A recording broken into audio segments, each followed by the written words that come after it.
Continuamos o nosso estudo do capítulo 21 do livro do Gênesis, o nascimento de Isaque e o desagradável, constrangedor episódio da expulsão definitiva. Eu digo definitiva porque ela já foi expulsa uma vez, colocada para correr uma vez pela sua senhora, a sua ama Sara, a escrava Agar, com o seu filho Ismael. Provavelmente é a última vez que ela vai aparecer nos relatos bíblicos. Trata-se de uma mulher egípcia, mãe de um grande patriarca, filho de Abraão, Ismael.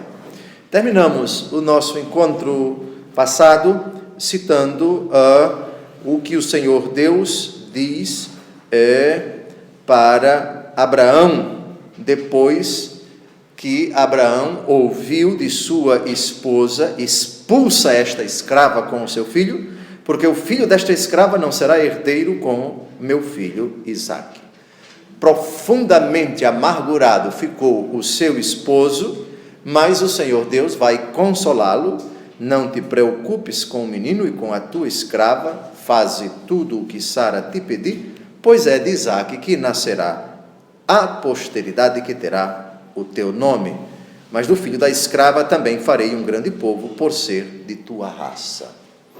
Bem, a bênção que o Senhor Deus prometeu dar a Ismael e a sua descendência, nós já vimos no capítulo 17, versículo 20. Por favor, vamos dar uma olhada no capítulo 17, versículos de 18 a 20, Gênesis 17, de 18 a 20, e disse: a Deus, oxalá que Ismael viva diante de vossa face. Mas Deus respondeu-lhe: não, é Sara, tua mulher, que te dará à luz um filho, ao qual chamarás Isaque. Farei aliança com ele, uma aliança que será perpétua para a sua posteridade depois dele. Eu te ouvirei também acerca de Ismael. Atenção agora para a promessa: eu o abençoarei e torná-lo-ei fecundo, multiplicarei extraordinariamente sua descendência, ele será o pai de 12 príncipes e farei sair dele uma grande nação. Bem, a promessa então de bênção para Ismael e sua descendência já fora assegurada. E aqui no versículo 12, nós temos de novo essa promessa reiterada: não te preocupes com o menino e com tua escrava. Faze tudo o que Sara te pedir, pois é de Isaque que nascerá a posteridade que terá o teu nome, mas do filho da escrava também farei um grande povo, por ser de tua raça. Muito bem, agora o versículo 14. No dia seguinte, pela manhã, Abraão tomou pão e um odre de água e deu-os a Agar, colocando-os às suas costas, e despediu-a com seu filho. Ela partiu errando pelo deserto de Bersabeia. Eu penso que já fiz um comentário na aula passada, com os critérios de hoje, isso é absolutamente impensável, como conceber, como aceitar como normal, que um homem rico, que fez sexo com Betsabeia, com Agar, e cujo filho é dele, agora vai mandar embora a escrava dessa forma tão sumária, com tão poucos recursos para ela sobreviver, apenas pão e um odre de água, e a despede dessa forma. Não se pode justificar o injustificável. Essa é a verdade, já vimos isso. Abraão, na verdade, cooptou com a fúria de sua esposa no versículo 10, apesar de ter desagradado a ele muitíssimo, diz o versículo 11, mas ele agiu dessa forma. Vejam que o que está no versículo 12 não pode ser interpretado como um sinal da aceitação pacífica de Deus dessa decisão, como se Deus concordasse e quisesse que um ser humano com um filho, um adolescente de 14 anos de idade, fosse despedido dessa forma.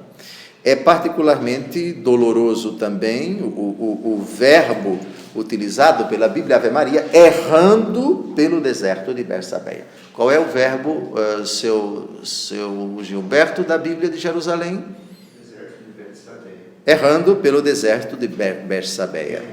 Bersheba, nós já vimos no encontro passado qual é a etimologia deste local, é o poço dos 7, também poço do juramento, já que é a palavra Seba, ou Sheba, é 7 em hebraico, e a pronúncia da palavra juramento, Sheba ou Sheba, é juramento. Então, é o poço dos 7, ou poço do juramento, e vamos ver porque ainda nesse capítulo 21, uma aliança que Abraão vai fazer com Abimeleque, e como sinal externo dessa aliança, Abraão vai dar 7 ovelhas para Abimeleque, um rei filisteu, ele que decidiu morar ali, a pedido do próprio Abimeleque, depois do erro que ele cometeu em tentar se apropriar da esposa de Abraão, que ele inocentemente pensava que era irmã de Abraão. Não, você fique por aqui, etc. A política da boa vizinhança. Depois vai surgir um problema, já a partir do versículo 22, por causa de um poço, vai surgir uma contenda, uma disputa, uma arenga entre o povo de Abraão e o povo do rei filisteu. O rei filisteu vai se aproximar de Abraão com seu general Ficol, e vão fazer as pazes e assim por diante, e um faz um juramento, ambos fazem um juramento, é um pacto, é uma aliança, diante desse poço. Então, Ber é poço, e por causa das 7 ovelhas, a pronúncia da palavra 7 em hebraico, Sheva, Ber Sheva, o poço das 7, no caso 7 ovelhas, e juramento, Sheva. Então, Sheba e Sheva são muito parecidos, 7 e juramento. É a etimologia da palavra Bersabeia. É o deserto, como nós já vimos, no sul de Israel, que vai culminar ali, na atual Eilat, ou a Elat do Antigo Testamento, hoje cidade turística, já no extremo sul de Israel, às margens do Mar Vermelho. Muito bem, versículo 15, acabada a água do odre, deixou o menino sob um arbusto. A água acabou, e agora vem a carência, vem a necessidade. De novo, vem aquela interrogação, cuja resposta não me peçam para dar, porque permanecerá sempre algo inconcebível, como Abraão pôde ter feito isto. Sem dúvida alguma, uma fraqueza. Não é porque ele é nosso pai na fé que se pode justificar e tentar forçar de tal maneira a explicação para dizer que Abraão foi humano, Abraão foi generoso, Abraão foi bondoso com Agar e com o seu filho. O filho dele, diga-se de passagem, certamente Abraão, Sara tinha uma força impressionante junto a Abraão, uma personalidade muito forte, e mesmo ele profundamente constrangido, e que poderia reverter a situação, que poderia pôr um ponto final nessa pendenga entre as duas, da forma menos traumática possível. Certamente ele previu o risco que os dois corriam, Agar e o seu filho, quando acabasse a água, uma necessidade tremenda. Lembrem-se que estamos a centenas e centenas de quilômetros de Bersabeia para o Egito, que era a terra de Agar. Olha aí a dificuldade. Acabada a água do odre, deixou o menino sob um arbusto. Eu penso que no versículo 15 nós estamos aqui diante de uma situação dramática de uma mãe cujo filho está talvez passando por um processo de inanição. Está angustiado, está morrendo de sede, provavelmente de fome também. Qual é a mãe que aguentaria isso facilmente, pacificamente ver o seu filho. Eu não tenho condições de interpretar que aqui ela fica à distância de um tiro de flecha, como diz o versículo 16, tiro de flecha na mentalidade bíblica, é um espaço de 700 metros. Não é? Então você tem um arqueiro que dispara uma flecha e um arco bem feito, não é? Consegue lançar uma flecha a cerca de 700 metros. Ela fica afastada do filho para não ver a morte do filho. Ela está profundamente angustiada. Isso sem falar na sede da própria, na angústia da própria. Muito bem? Então, versículo 15. Continua o versículo 16. E foi assentar-se em frente, à distância de um tiro de flecha. Em frente, isto é, para ver o menino, mas não quis ver de perto.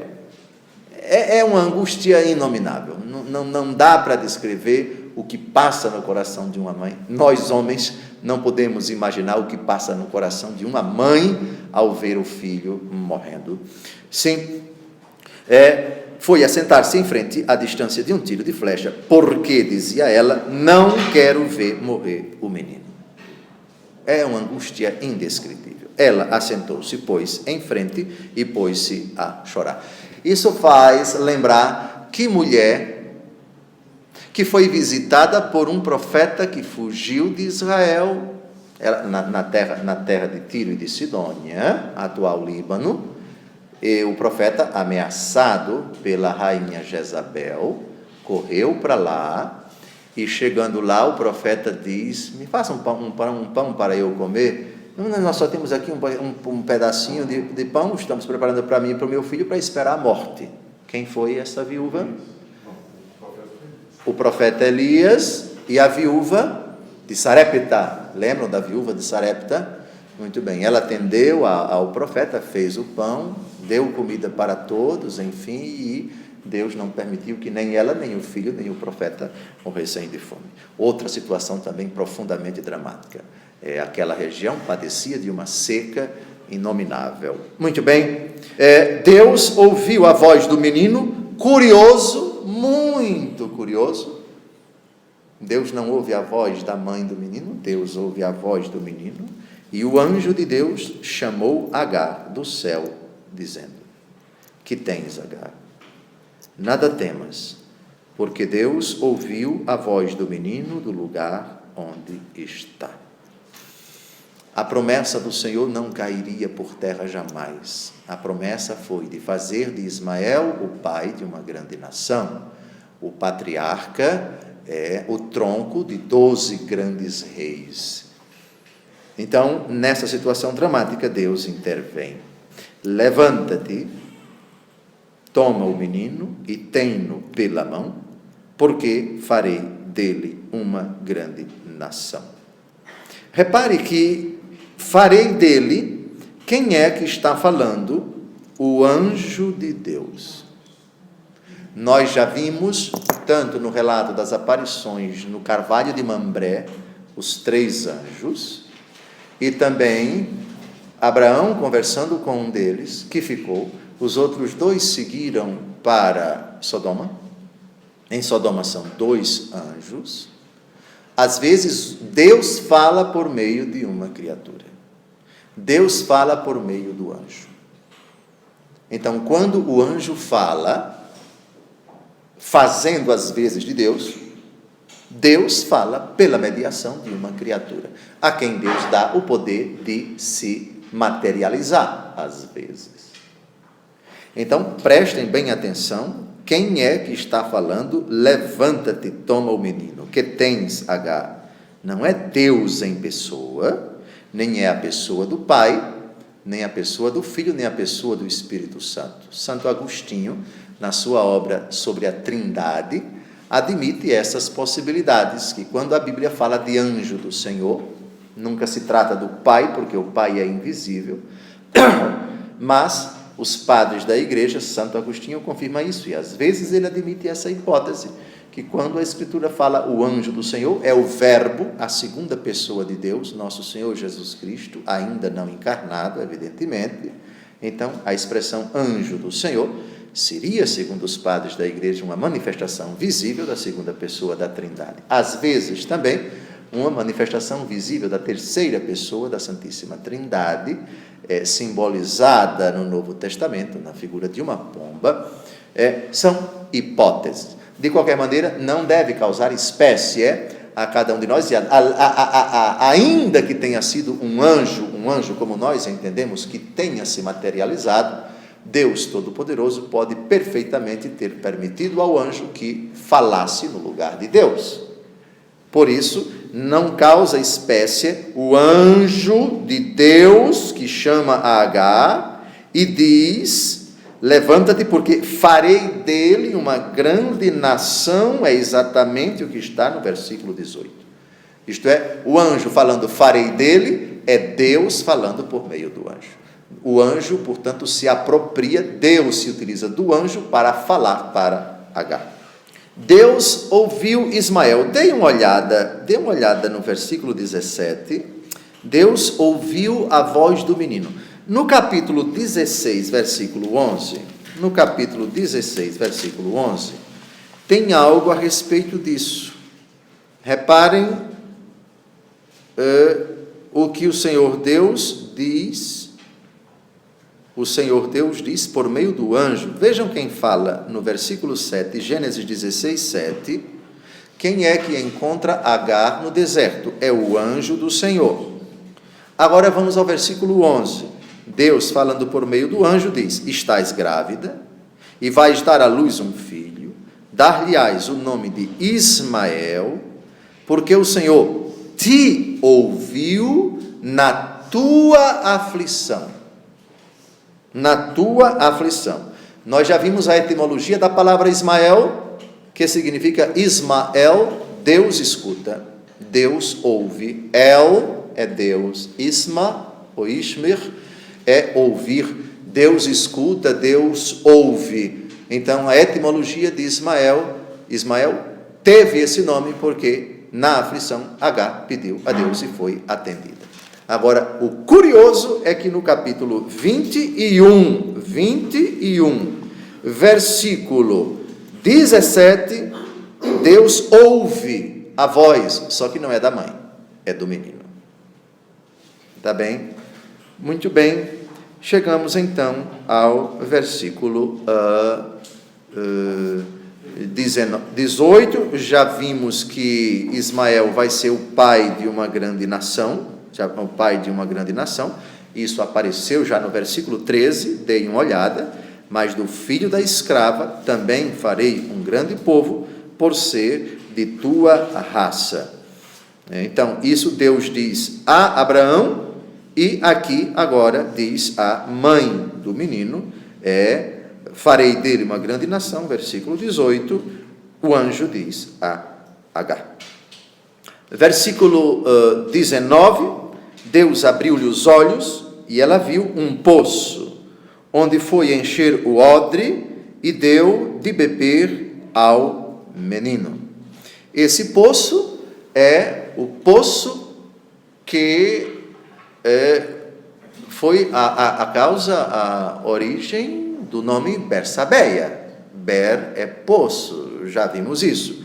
Esse poço parece que vai ser o mesmo que causará o problema citado a partir do versículo 22, a briga entre Abraão e o pessoal de Abraão e o pessoal de Abimeleque, e os dois vão resolver isso da forma mais sociável possível para evitar uma arenga. Mas Abraão vai reclamar, Abraão vai ficar indignado, no versículo 25, mas isso é assunto para daqui a pouco. Muito bem. Deus abriu-lhe os olhos, ela viu um poço onde foi encher o odre e deu de beber ao menino. Evidentemente que ela tomou água também, mas a preocupação da mãe é primeiramente com o seu filho.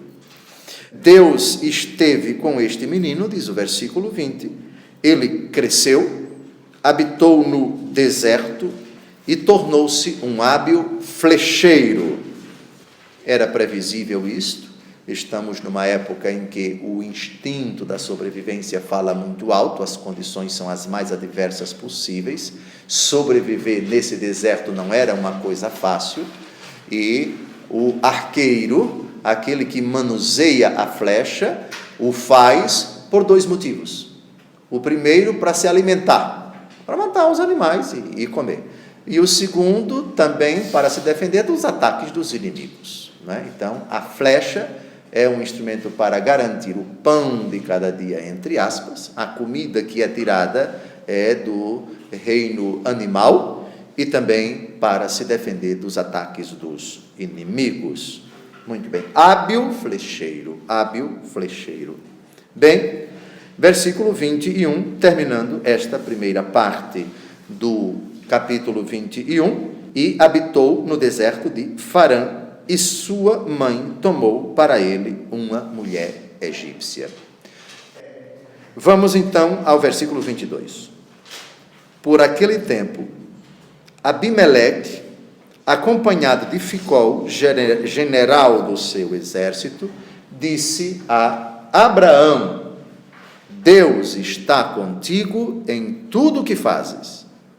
Jura-me, pois, pelo nome de Deus, que não me enganarás, nem a mim, nem a meus filhos, nem aos meus descendentes, mas que usarás para comigo e com a terra onde habitas, da mesma benevolência que eu te tenho testemunhado.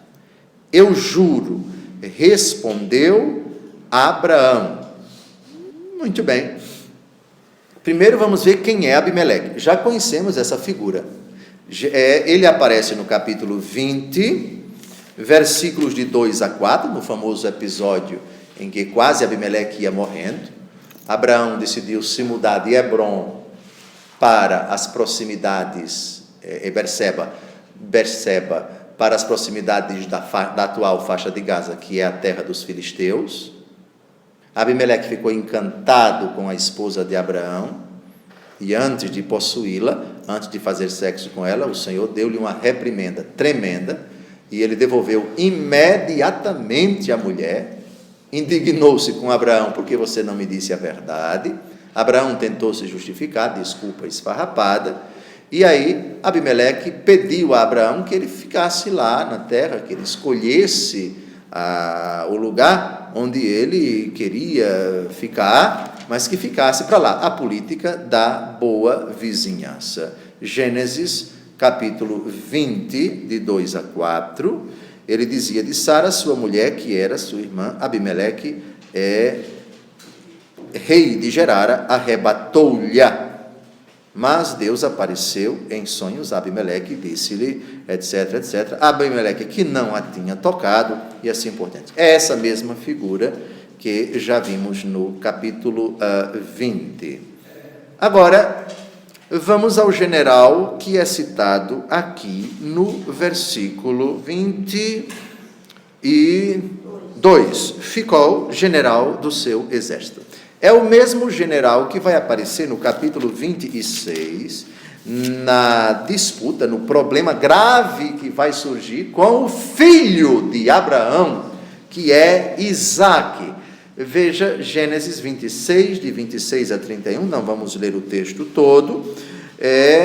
O Ficol, que é citado no versículo 26, Abimeleque veio de Gerara procurá-lo, isto é, procurar Isaque, com Ocosá, seu amigo, e Ficol, general do seu exército. Era uma espécie de comandante das forças armadas de Abimeleque. Muito bem.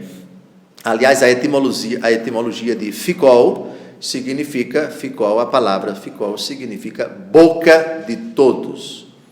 Curiosa a etimologia, boca de todos. Capítulo 21, vamos seguir até ou seja, Abimeleque está vivendo pacificamente com Abraão. Procura de novo Abraão, já tendo ele dado presentes para Abraão. Vamos dar uma olhadinha no capítulo 20. Descubram aí, por favor, qual é o versículo 14, se não me engano. Gênesis capítulo 20, versículo 14. É curioso que Abimeleque, depois que é repreendido por Deus, devolve a esposa de Abraão, e como forma de reparação, vejam o que ele faz, versículo 14, tomou Abimeleque ovelhas, bois, servos e servas, e deu-os a Abraão, ao mesmo tempo que lhe devolvia Sara, sua mulher. Ou seja, eu não quero briga com esse homem, é um profeta, Deus me livre de brigar com ele, não somente vou dar a esposa dele, devolver a esposa dele, como vou dar muita coisa para agradar esse rapaz. Eu quero tudo, quero morrer amigo dele, como se diz na minha terra, eu quero tudo menos brigar com esse cidadão. E procura depois Abraão, não sabemos qual a motivação, Deus está contido em tudo o que fazes, e procuram para fazer um pacto, para fazer uma aliança, para fazer um compromisso, sob juramento, jura-me, pelo nome de Deus, que não me enganarás, nem a mim, nem a meus filhos, nem aos meus descendentes, mas que usarás para comigo e com a terra onde habitas, da mesma benevolência que eu te tenho testemunhado. Seria isso uma cobrança por aquilo que ele fez no capítulo 20?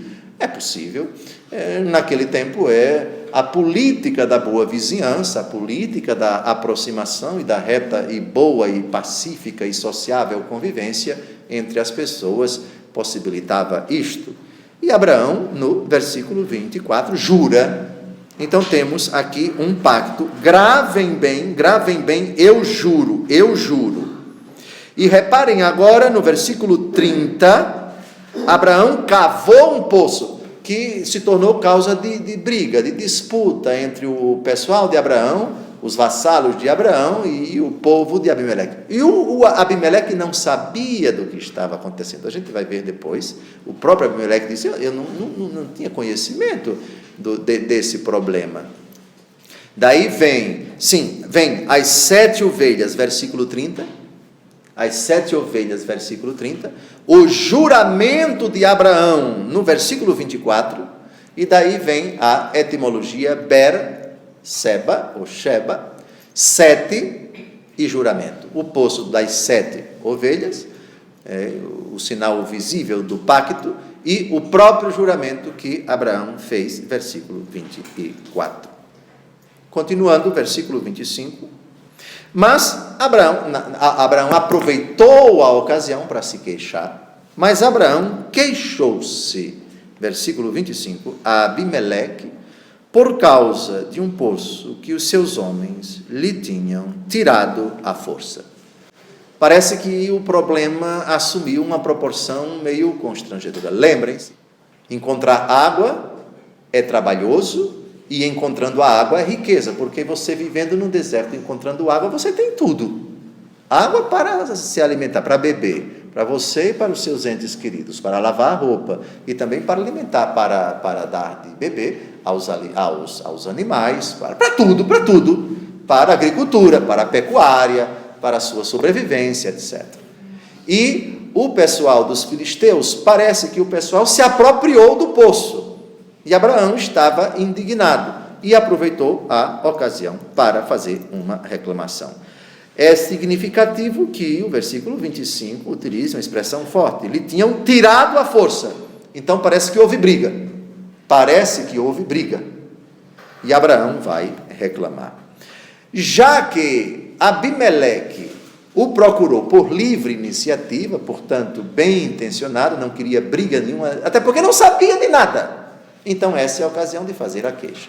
A reação de Abimeleque foi a mais respeitosa possível. Trata-se de um rei que não sabia do que os vassalos andaram aprontando, ele que não queria briga com Abraão, porque é o profeta de Deus, e quem mexer com Abraão foi o Senhor quem disse, não mexa com ele nem com a mulher dele, porque esse homem é profeta. Resolveu a situação da forma melhor possível. Primeiro, ele se exime de culpa, vejam o versículo 26. Ignoro quem tenha feito isto. Respondeu Abimeleque, tu mesmo nunca me disseste nada a respeito, e só hoje eu estou ouvindo falar disso. Parece-me uma impostação de uma pessoa inocente. Não é? Inclusive, até ele devolve o abacaxi para Abraão. Por que você nunca me disse nada? Por que você nunca me disse nada? Você mesmo nunca me disse. Tanto eu ignoro, e você que era sabedor do problema, não me apresentou o problema. Bom, versículo 27. Abraão não discute e resolve selar logo aquela aliança, resolver o problema, e isso acontece à moda antiga, segundo os costumes da época, versículo 27. Abraão tomou então ovelhas e bois, e deu-os a Abimeleque, e fizeram aliança entre si. É curioso, versículo 20, capítulo 20, versículo 14, compare com o capítulo 21, versículo 17.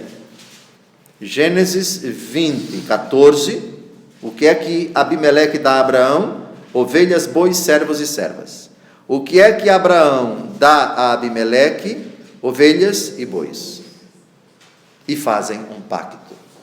Isto é, eu me comprometo a ser seu amigo, sua dor é a minha dor, sua dificuldade é a minha dificuldade, somos amigos, vamos nos respeitar, somos amigos, estamos juntos para o que der e vier. Em linguagem atual, é mais ou menos o conteúdo do pacto que ambos celebraram. Bem, versículo 28. No versículo 27, nós temos as ovelhas, assim, em geral. No versículo 29, vejam, há uma diferença entre o versículo 27 e o versículo 28 e o versículo 29, rigorosamente falando, sim. Lembrem-se de novo, volta e meia, é preciso a gente lembrar da questão da coxa de retalhos. Um relato feito por algumas mãos, e depois um redator final, o compilador, junta esses relatos no mesmo texto, a coxinha de retalhos.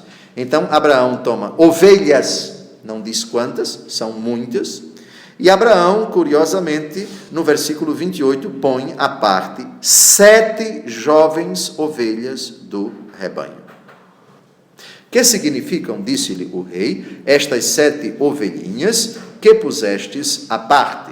Os padres da igreja, analisando esse versículo, alguns padres da igreja viram aqui uma alusão, um símbolo aos 7 sacramentos da igreja, outros viram alusão aos 7 dons do Espírito Santo, enfim, é a leitura cristã que a igreja primitiva e os padres da igreja dos primeiros 6 ou 7 séculos, 7 séculos, após o nascimento de Jesus, fizeram de fatos tidos como prefigurativos dos eventos do Novo Testamento. Ler o Antigo Testamento, vendo neles sinais prefigurativos de realidades que vão aparecer explicitamente no Novo Testamento.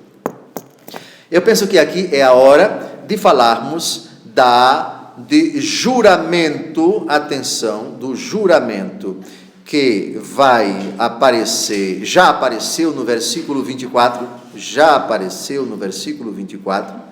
e no versículo 31, reparem a palavra juramento, no versículo 24 e no versículo 31. Sheba, ou Sheva, juramento. E o nome muito parecido, a pronúncia, pelo menos 7. Então temos poço que eu cavei, versículo 30. Juramento, versículo 24 e versículo 31. E 7 no versículo 29 e no versículo 30. Essa é a origem da palavra Bersabeia, ou Berseba, ou Bersheva. Bem, aquele lugar, o poço dos 7, ou o poço do juramento. Versículo 30, aceitarás de minhas mãos estas 7 ovelhinhas, respondeu Abraão, como testemunho de que fui eu que cavei este poço. Por isso, deu-se àquele lugar o nome de Bersabeia. Quem lembra do nome da esposa de Urias, com quem Davi fez sexo e ela acabou engravidando, o filho morreu, mas depois vai nascer o grande rei Salomão? Bersabeia. Bersabeia. Muito bem. Versículo 30. Por isso deu-se àquele lugar o nome de Bersabeia, versículo 31, porque ambos ali tinham jurado. Olha aqui que curioso.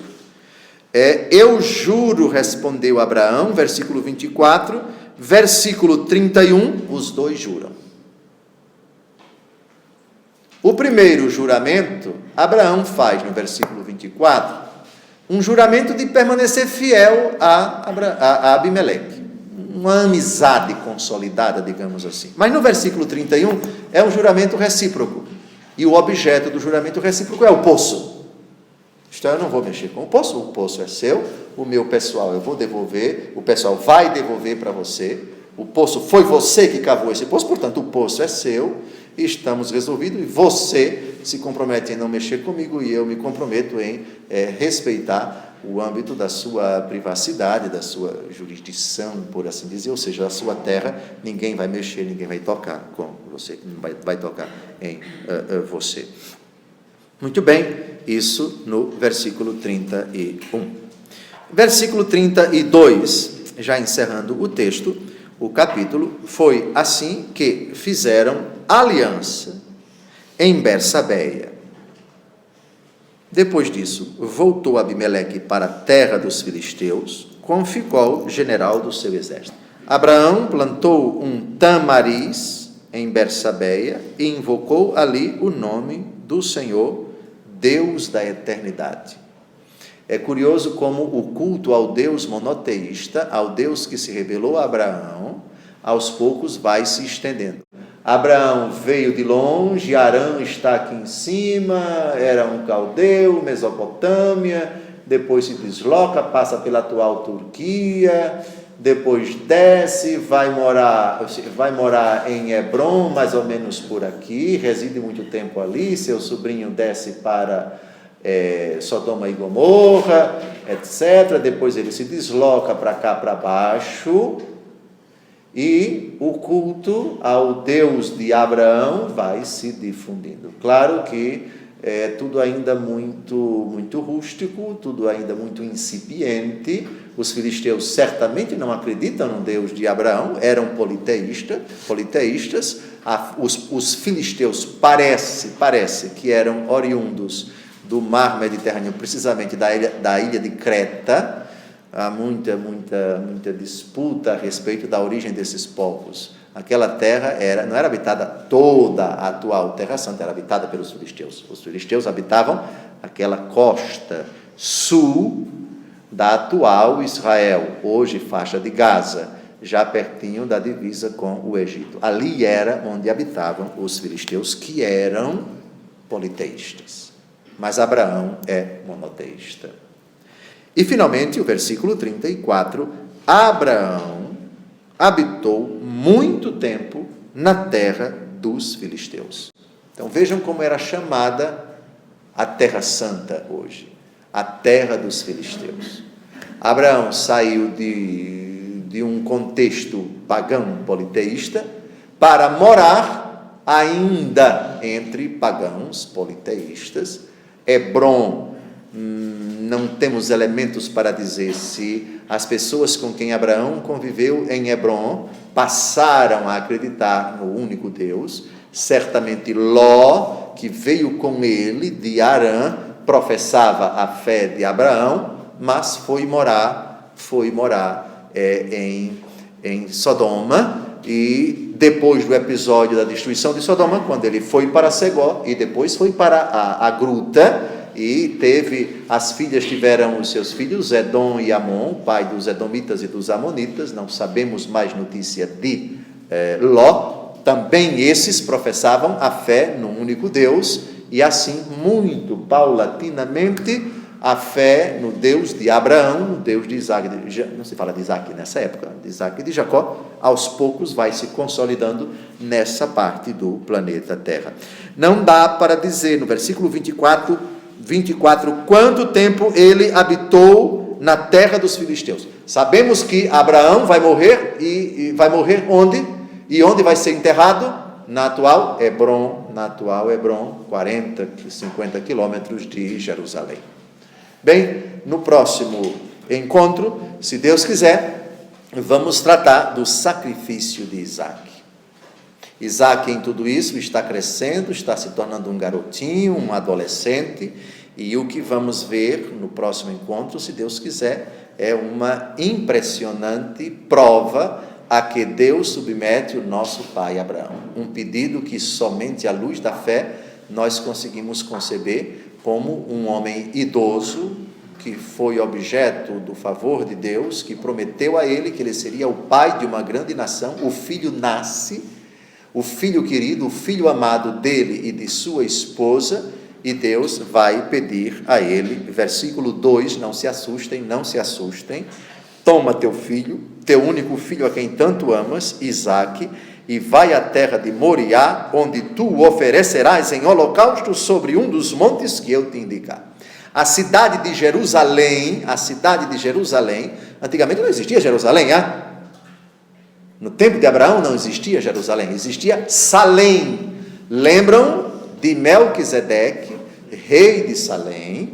Depois que Abraão voltou da batalha com os 318, que ele estabeleceu contra Codorlaomer, um dos reis que moveram guerra contra a Pentápole, e ele correu até as proximidades de Damasco, etc., depois dessa batalha, onde ele resgatou o seu sobrinho, e tudo o que era dele, enfim, quando ele voltou, o rei de Salém vai ao encontro dele, ele paga o dízimo de tudo, oferece a Deus em sinal de gratidão, enfim, pão e vinho, e o dízimo de tudo.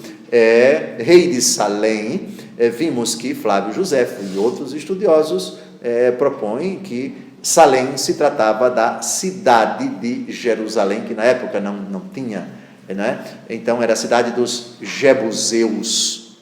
Era um povo pagão que residia ali. Então, o Monte Moriá, a cidade de Jerusalém, hoje tem alguns montes. O Monte Sião e o Monte Moriá. O Monte Moriá é o monte aonde Abraão vai levar o seu filho para o sacrifício. Como explicar? Como entender que Deus tenha pedido a um pai para sacrificar o seu próprio filho? Obviamente que veremos esse texto à luz da teologia cristã. Gravem esse texto, que vai ser fundamental para compreendermos esse episódio. O sacrifício de Isaque, que não vai se consumar. Abraão, não faça isso. E a expressão, agora eu sei que você realmente me teme, você me é obediente. Não estendas a mão, agora sei que temes a Deus. O que significa agora sei? Quer dizer que antes Deus não sabia? Vamos ver isso no próximo encontro. Uma explicação fantástica dos padres da igreja, obviamente que eu vou ler para vocês Santo Agostinho. Então, João 3,16, o texto que eu disse que ia falar, tanto Deus amou o mundo que enviou o seu Filho, para que todo que nele crê não pereça, mas tenha a vida eterna. O Pai não poupou o seu Filho. O Pai entrega o seu Filho à morte, mas por amor. Por amor ao Filho, mas também por amor aos homens.